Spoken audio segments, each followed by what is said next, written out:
மதுரை மேற்கு சட்டமன்ற தொகுதிக்கு உட்பட்ட கோவில் பாப்பாக்குடி ஊராட்சி மேற்கு தெருவில் 15 லட்சம் மதிப்பீட்டில் கழிவுநீர் வடிகால் அமைப்பதற்கு பூமி பூஜை நடைபெற்றது.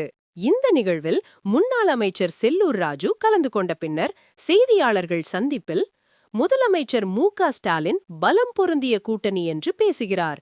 அதில் அங்கம் வகிக்கும் காங்கிரஸ் கட்சி எங்களுக்கு ஆட்சியில் அதிகாரத்தில் பங்கு வேண்டும் என்று கேட்கின்றனர். புரட்சி புயல் வைகோ ஊழலாட்சியை ஒழிக்க வேண்டும், கருணாநிதி ஆட்சியை ஒழிக்க வேண்டும் என்று பேசினார். ஆனால் அவர் கூடுதல் சீட்டு கேட்போம் என்று சொல்கிறார். யாருக்காவது டார்ச் லைட் ஞாபகம் இருக்கிறதா? டார்ச் லைட்டை வீசி டிவியை உடைத்தார். ஊழல் அரசியலை ஒழிப்பேன், வாரிசு அரசியலை ஒழிப்பேன் என்று கமலஹாசன் பேசினார். உலகநாயகன் கமலஹாசன் டிவியை உடைத்தார். தற்போது நகைச்சுவை நாயகனாக கமலஹாசன் மாறிவிட்டார். நடிகர் என்ற முகத்தை வைத்து மக்களை ஏமாற்றி விடலாம் என்று நினைக்கிறார்கள் நடிகர்கள். நடிகர் என்றாலே ஓட்டு போட்டு விடுவார்கள். முகத்தை பார்ப்பதற்கு தான் கூட்டம் கூடுகிறார்கள், ஓட்டு போட மாட்டார்கள். வீட்டிற்கு ஒரு ஓட்டை வைத்துக்கொண்டு விஜய் அரசியலுக்கு வந்துள்ளதாக கூறுகிறார் என்ற கேள்விக்கு விஜய் வாயிலே வடை சுடலாம். எத்தனை வீட்டில் ஓட்டு உள்ளது என இவர் எப்படி பார்க்க முடியும்? வீட்டில் நுழைந்து பார்த்தாரா? படத்தில் நடிக்கலாம், ஒரே நேரத்திலே 10 பேரை நடிக்கலாம், அது படத்தில் மட்டும்தான் என்றார். 41 பேர் இறந்தவர்கள் வீட்டிற்கு அழைத்து ஆறுதல் கூறுகிறார். இவர்கள் அழிச்சாட்டியத்தால் அரசியலை விட்டே போயிடலாம் போல இருக்கு என்றார். கரெக்டு, அப்படி சொல்லலாங்க. வாயில் எதுனா வாயிலே சுடலாம். வாயிலே அல்வா கொடுப்பாங்க, வாயிலே வடை சுடுறாங்க.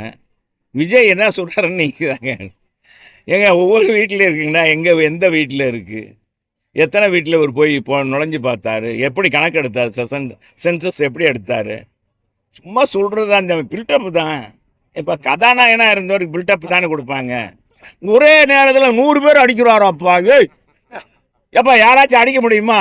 டுப்புன்னு சொல்கிறாரு. அது தண்ணியை போட்டு அப்படி அடிக்கிறாரு. தண்ணியை போட்டுலாம் இப்படி அடிக்கிறவர் 41 செத்த வேற. அங்கே பண்ணை வீட்டுக்கு கூப்பிட்டு அவங்களுக்கு ஆறுதல் சொல்கிறாராம். என்னங்கடா உங்கள் கான்செப்ட்? என்ன அரசியல் இது? என்னப்பா பொது வாழ்க்கைய அரசியல் இருக்குன்னு போயிடணும் போல இருக்குது. இவங்க செய்கிறது. இவங்க அந்த அழிச்சனாட்டம் இருக்குது பார்த்தீங்களா? இந்த அழிச்சாட்டம் ரொம்ப மோசங்க. எங்க இறந்தவங்கள இங்கே வீட்டுக்கு கூப்பிட்டாங்க. இறந்தவங்க வீட்டுக்கு தான் போய் கேதம் கேட்டு அவங்க உறவினர்லாம் வந்திருக்காங்கப்பா, தலைவர் வந்திருக்காங்க, அவரோட இன்னார் வந்திருக்காங்க. இப்போ நாங்கள்லாம் கேட்கறதுக்கு எதுக்கு எங்களை கூப்பிட்றாங்க? நாங்கள் பெரிய எதுண்டா? எங்கள் கட்சிக்காரங்க போனால் நாங்கள் என்னென்ன வந்திருக்காங்க, அவங்க ஊருக்காரங்களாம் வந்திருப்பாங்க. அப்போ அது மாதிரி பாவம் கூட்டத்தில் இறந்ததை பார்க்குறதுக்காக விஜய் வந்திருக்கார். அந்த மாதிரி ஒரு சூழ்நிலையை உருவாக்காம